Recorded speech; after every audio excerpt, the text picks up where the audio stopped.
नमस्कार, मैं हूं राजकुमार विश्वकर्मा। आप देख रहे हो टुडे फ्लैश न्यूज। एक बार फिर मैं चांदोली विधानसभा में हिमालय सोसाइटी के परिसर में आया है। इसके पहले आपने देखा 10 तारीख को भगवान विश्वकर्मा की जयंती का समारोह इसी क्षेत्र में आयोजित किया गया था। हमेशा चीफ गेस्ट के रूप में विनोद सोन कामले जी आते हैं, लेकिन इस बार शायद व्यस्त होने के कारण नहीं पहुंच पाए। वहीं दूसरी ओर हमने पूरी कोशिश की है कि आप लोगों से जुड़ी जो सारी समस्याएं होती हैं उस समस्या को हमने दिखाने का भरपूर प्रयास किया है और आप लोगों के सहयोग से उसमें सफलता भी निरंतर हम हासिल करते रहे। मेरे साथ बैठे हुए हैं आरटीआई एक्टिविस्ट, चांदीवली के ही नहीं, मुंबई के नहीं, टोटल महाराष्ट्र के प्रसिद्ध आरटीआई कार्यकर्ता रूप में जाने वाले विनोद सोन कामले जी यहाँ मौजूद है। आज सीधे हम जो चर्चा करेंगे। विनोद सोन कामले जी, आपका बहुत बहुत स्वागत है। धन्यवाद, नमस्कार। अभी मैंने देखा था कि कुछ दिन पहले हमारे दर्शकों ने देखा था कि आपके प्रयास से जो अवैध रूप से जो अवैध जो स्कॉचमेंट हुए थे उसको थोड़ा कार्रवाई करवाने में आपने सफलता हासिल की। अब कुछ नया क्या बाकी क्या है, क्या चल रहा है क्षेत्र के अंदर, पूरे मुंबई शहर के अंदर? नहीं, नया कुछ नहीं है। आज का जो मुद्दा है वो जुनाई है। जो हमारे महानगर पालिका के वार्ड क्रमांक 161 के माजी नगर सेवक विजेंद्र ओमकार शिंदे, इनके 3 इलीगल जो अवैध बांधकाम है जिनकी कंप्लेंट मैं कर रहा था 2018 से, और बीएमसी उसके ऊपर कार्रवाई नहीं कर रही थी। पॉलिटिकल प्रेशर था उनके ऊपर। विजेंद्र ओमकार शिंदे शिवसेना उद्धव बाळासाहेब ठाकरे गट के नगर सेवक थे उस वक्त, और उनकी सत्ता थी। महानगर पालिका में भी उनकी सत्ता थी और राज्य में भी उनकी सत्ता थी। तो इसलिए पॉलिटिकल प्रेशर के नीचे महानगर पालिका दब के काम नहीं कर रही थी, और मैं कंटिन्यू फॉलोअप कर रहा था। उस वक्त के तत्कालीन सहायक आयुक्त अजित कुमार अम्बी, जिन्होंने इस प्रकरण को दबाने की कोशिश की और एक रिपोर्ट उन्होंने बनाया था उस वक्त के उपायुक्त भारत मराठे, इनको उन्होंने एक प्रस्ताव बना के दिया था कि विनोद सोन कामले ये लोकल स्टैंड ही नहीं है, वो व्यावसायिक तकरारदार है, प्रोफेशनल कंप्लेनेंट है, और उनके तकरार में कोई तथ्य नहीं है, और आजू बाजू में भी एक जैसे ही बांधकाम दिख रहे हैं, तो इसलिए ये तकरार बंद की जाए। और भारत मराठे ने भी उस वक्त उस कंप्लेंट को दफ्तरी मतलब नस्तीबद्ध करने के आदेश दिए थे। उसके बाद में उस वक्त अतिरिक्त आयुक्त पूर्व नगरीय श्री विजय सिंघल सर थे, उनको मैं मिला था, और उन्होंने संयुक्त मीटिंग लेकर कार्रवाई करने के आदेश भारत मराठे को दिए थे। लेकिन उस वक्त इन्होंने मेरी अलग मीटिंग ली, विजेंद्र ओमकार शिंदे की अलग मीटिंग ली, और इन्होंने उस प्रकरण को दबा दिया। मैं आपको ये बताना चाहता हूँ कि जिस प्रकार अजित कुमार अम्बी ने मेरा प्रकरण दबाया है विजेंद्र ओमकार शिंदे का, उसी तरह से एक और प्रकरण जो अब हाई कोर्ट में गया था, उसमें इन्होंने उच्च न्यायालय की अवहेलना की थी, कंटेम्प्ट ऑफ कोर्ट किया था। किसने किया था? अजित कुमार अम्बी, जिन्होंने ये प्रकरण दबाया था। उनको मुंबई उच्च न्यायालय ने 5 लाख का दंड अभी लगाया है। उसकी ऑर्डर की कॉपी है मेरे पास। तो मैं ये इसलिए कह रहा हूँ क्योंकि अजित कुमार अम्बी उस वक्त भी उन्होंने ये प्रकरण दबाया, नियमों का उल्लंघन किया था, और आज भी उस वक्त नियमों का उल्लंघन करने की वजह से 5 लाख का हाई कोर्ट ने उनको दंड लगाया है। उसके बाद कंटिन्यू फॉलो कर रहा था मैं। 8 फरवरी 2024 को डीओ नितिन कांबळे थे, उन्होंने विजेंद्र ओमकार शिंदे के 3 अवैध निर्माण को 351 की नोटिस इशू जनरेट की है। नोटिस सिस्टम में जनरेट हुई है, लेकिन वो आज तक सर्व नहीं कर पाए। उससे पहले 488 की नोटिस दी थी।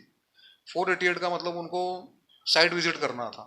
तो उसके बाद में 351 की नोटिस निकालने के बाद अभी तक उन्होंने वो नोटिस सर्व नहीं की है। इसलिए मैं हाई कोर्ट का दरवाज़ा मैंने खटखटाया है। तो ये नोटिस मैंने सर्व की है महानगर पालिका के सब वरिष्ठ अधिकारियों को और विजेंद्र ओमकार शिंदे, सबको ये नोटिस सर्व की है मैंने।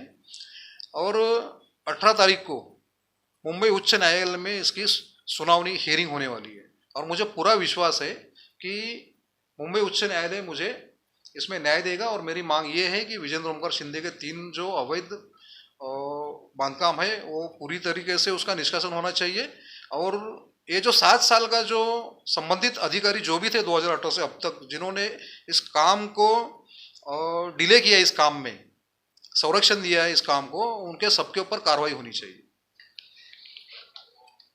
सोन कामले साहब, मैं एक प्रश्न मैं और आपसे लेना चाहूंगा कि जिस तरह चांदनी विधानसभा खासकर हमने देखा कि अवैध बांध काम की एकदम बाढ़ सी आ गई है, धड़ल्ले से लॉज खोले जा रहे हैं, कहीं को भी अवैध है, लीगल उनको महानगर पालिका की ओर से मान्यता नहीं मिलती है, उस पर तो आऊँगा मैं।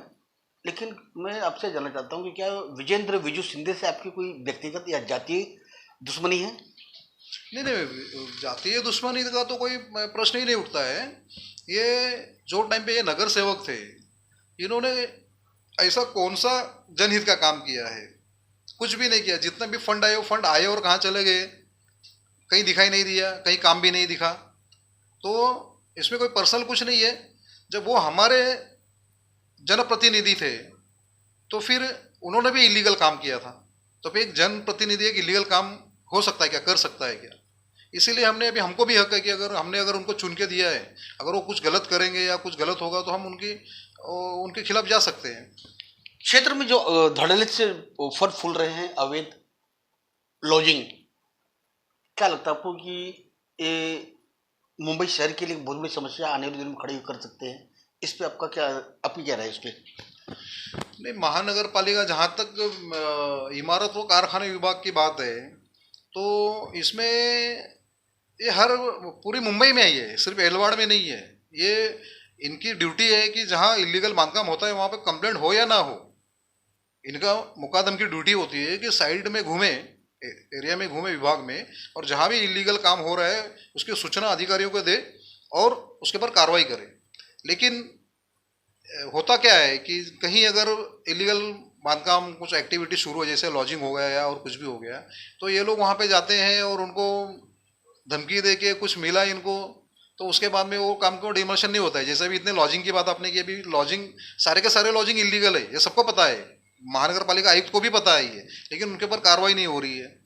लेकिन अगर आपको बता दूं तो कुछ दिनों में, कुछ महीनों में कुर्ला एलवाड़ में जो गरीबों ने अपनी व्यवस्था के लिए जो घर बनाए थे, वो घर महानगर पालिका ने कोई भी नोटिस ना देते हुए और कोई भी पुलिस प्रोटेक्शन ना लेते हुए डिमोलिशन किया हुआ है। तो शिकायत के बावजूद आपको लगता है कि कार्रवाई क्यों नहीं? हाँ नहीं, अभी इनको जहाँ इनका काम नहीं होता है या इनका मर्जी से काम नहीं होता है वहाँ ये तोड़ देते हैं, नोटिस के इंतजार नहीं करते। अभी मेरे जो ये प्रकरण है इसमें 8 फरवरी 2024 को नोटिस दिया, 1 साल पहले नोटिस दिया, लेकिन अभी तक सर्व नहीं हुआ है। डिमोलिशन तो बहुत दूर की बात है। देख लीजिए, विनोद सोन कामले जी ने फिर एक बार महानगर पालिका पे बहुत बड़ा सवालिया निशाना लगा दिया है। अक्सर हम देखते हैं कि मुंबई की महानगर पालिका अपने कामों के लिए हमेशा चर्चा में रहती है, प्रशंसा उनकी कम होती है, लेकिन कम से कम उनकी लापरवाहियों की चर्चा तो बहुत ज़्यादा होती है। 1 साल पहले दी गई नोटिस पे अभी तक अमल नहीं किया गया। हालांकि कल उनका जन्म दिवस है, कल जन्म दिवस के अवसर पर हम इन सारे मुद्दों पर उनसे हम बात जरूर करेंगे। आज और अभी के लिए बच सकते हैं। मैं Rajkumar Vishwakarma, today flash news, Ghatkopar, Himalaya society से।